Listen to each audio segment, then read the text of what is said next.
I'm going to show you how I put a light in this little guy, this little lamp, and I'm going to show you how you can use these various things for painting it. I'm also going to show you some of the markers on this slightly defective vase that I printed. Oh, this is helpful. Okay, so first of all, for the light, so there is a little channel that runs up through the lamp, goes through the bottom, and then the little bulb goes in there. So you have to feed the wires in through the top. So you can see, like, you feed the wires down through the middle, out through the bottom, and then through there, and then you just pull it in. You can do really, really small heat shrink to make it look like an actual cord. And then I just threw a resistor in here. This is a 150, one of these little guys, into the red. And then I attached the black and red to the black and the red of this little battery pack. Is just 2 AAA batteries. So these are the bulbs that I get off of AliExpress. But like, as you can see, the little bulbs are super, super tiny. And I got warm white and cool white. This is the warm white. The battery packs you can also buy on AliExpress or from lots of other places. I just had this one left over from a kit that I didn't end up using. So there's a few options that I like to use for these acrylic markers. You just want to check if they're water-based versus solvent-based, if they're going to be mixing with any other paint that's already on your thing. And I've also got just a standard paint pen, which is water-based acrylic paint, but in a pen. And then this is the Vitrea 160 glossy black Pebeo glass paint pen. So this is the same as these paints, except in marker form. So they make 2 sets. One is solvent-based, one is water-based. They were just out of the water-based, so I got this one. But ideally, I would have gotten the water-based one. This is what it looks like.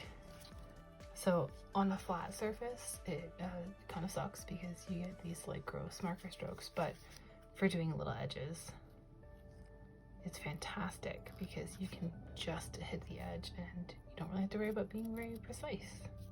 This was the one that I found worked the best on my lamp that I did already. So you've got thick tip and the fine. The thick tip won't really get into the fine details. So this one I find works a lot better. You do have to kind of almost let it pool in the little grooves and then just kind of like dab it around. You can see, like, if you just try to paint it in there, it does not work. So you have to kind of like get too much paint on the tip and then just kind of distribute it around.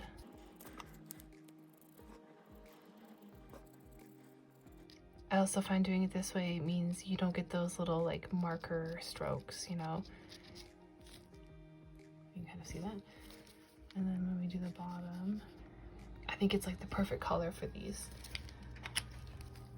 No, you probably wouldn't want to actually paint your lamp this color, but this is just an option for another brand. So this is the Deco Color Premium for trying to achieve that like frosted effect.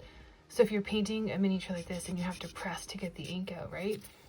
You can't really press on them because they're so delicate. So put your finger over it and shake it carefully because it will splatter absolutely everywhere. You probably don't want this to actually look like this, but I'm sure you've seen this trick before. This is like pretty common in the miniature world for making things look metallic. So it'll look like a shiny chrome metal. So this is just a standard, super cheap Craftsmart paint pen in white. I'm going to show you how this will look on this random vase.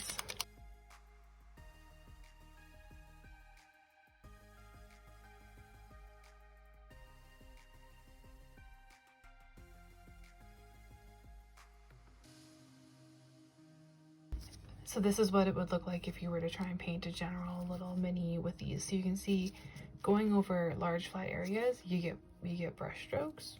Definitely not a very nice effect. It is kind of handy for going in and just doing a couple of tiny little details. That's where I would use one of these.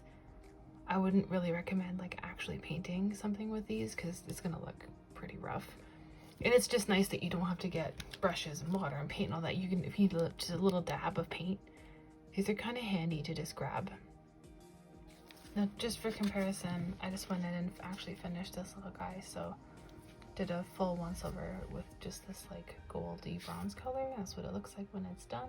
It's pretty much impossible to do this without getting at least some fingerprints on it because it takes a fairly long time to dry. So I always do a coat, let it sit, and give it a few hours to really dry up and set, and then go in and just touch up later. But that's usually all it needs. They're pretty quick and easy to paint. You get nice definition in the details. Yeah, good luck.